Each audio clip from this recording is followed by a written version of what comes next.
One LPTV station is debating whether video directed towards cats can be considered as local programming. The FCC announces another $21 million in funding to help close the homework gap, and a New York man was caught playing with his radio on the wrong frequency. All that and more coming up. REC, FCC Today, Peachy Bradley. This is FCC Today, the podcast for Wireless Wednesday, June 14, 2023. It was a pretty quiet day at the FCC, but here's what's going on. Reply comments were received in MB Docket 23-126, which implements the Low Power Protection Act. The legislation was passed by Congress earlier this year that gives an opportunity for low-power TV stations in markets with less than 95,000 television households to be able to obtain Class A status, which affords primary status to protect them from future displacement. The Low Power TV Broadcasters Association continues to support the use of metropolitan and micropolitan statistical areas as an alternative method to define television markets for LPTV stations, as opposed to using the Nielsen-designated market areas, or DMAs. In their comments, they oppose the use of ComScore as an alternative method, calling it proprietary and requiring payment for access.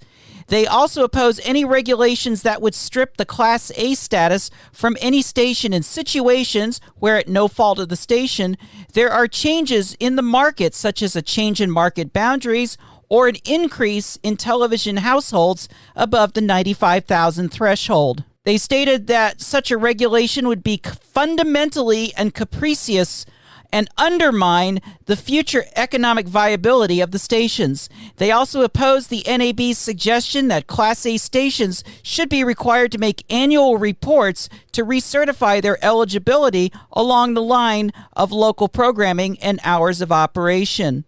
Radio Communications Corporation opposes the metropolitan statistical areas and supports the use of ComScore for market definition as an alternative to Nielsen. RCC also took issue at NAB's suggestion of periodic program reports, calling the concept of such reports as unconstitutional. According to RCC, the NAB's theory of Class A programming content qualification means that programming created by a licensee pointing a camera at a bird feeder outside the back door of its studio for 3 hours a week would qualify as local programming, as opposed to state or national political coverage or news programming, which would be disqualifying. To qualify the first issue, the attorney for RCC, Timothy Welch, admits that he occasionally watches bird feeder videos on the internet with his cat. In support of his argument, he includes a picture of his cat, Mean Mr. Mustard, watching the aforementioned video programming format. At the time of this recording, there were no reply comments from the NAB.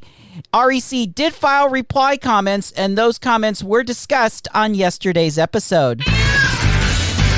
The FCC has announced that it is committing over $21 million in a new funding round through the Emergency Connnectivity Fund program, which provides digital services for students across the country. Today's funding announcement will support 5 school districts and 3 schools in Georgia, Minnesota, Nevada, New York, Texas, and Wisconsin. FCC Chair Jessica Rosenworcel states that this program is making important progress in the FCC's ongoing work to close the homework gap. So far, the program has helped over 17 million students with approximately $6.7 billion in funding. To date, the program has provided support to approximately 11,000 schools and 1,000 libraries. The FCC also announced the formation of a Data and Privacy Protection Task Force. The working group will coordinate across the agency on the rulemaking, enforcement, and public awareness needs in the privacy and data protection sectors, and will cover subjects such as data breaches and supply chain vulnerabilities involving third-party vendors that service regulated communications providers. Chair Rosenworcel says that this team of FCC experts will lead their efforts to protect consumer privacy. Hey, it's Michi, and YouTube is a great place for cat videos, but it's also a great place for FCC Today. And just a reminder, if you're listening to this on the Michelle Bradley YouTube channel, please remember to like this video, subscribe to the channel, and hit the notification dinger to be reminded of future content, both oral and visual. Then, once again, thanks for your support. The FCC has announced that since Friday evening, the agency's Universal Licensing System, Tower Construction Notification System, E106 system, and Antenna Structure Registration System have been inoperative. For filings that involve a deadline, the FCC will consider these outage days as non-work days and will eventually announce deadlines for certain filing types when systems are restored.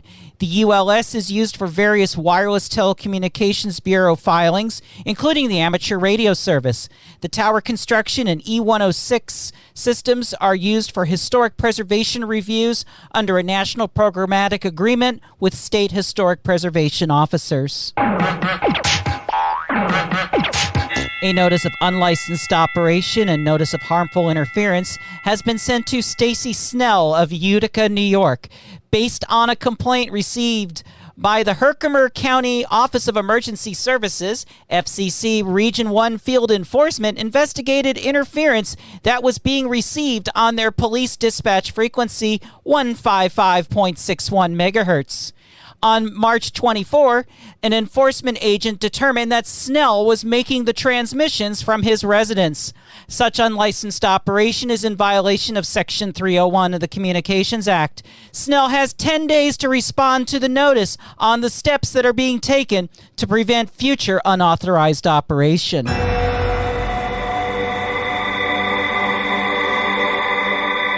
In Guam, no significant changes on the status of cell sites from yesterday's report. More cable and wireline customers are getting restored, with the number of subscribers impacted now at 1,984.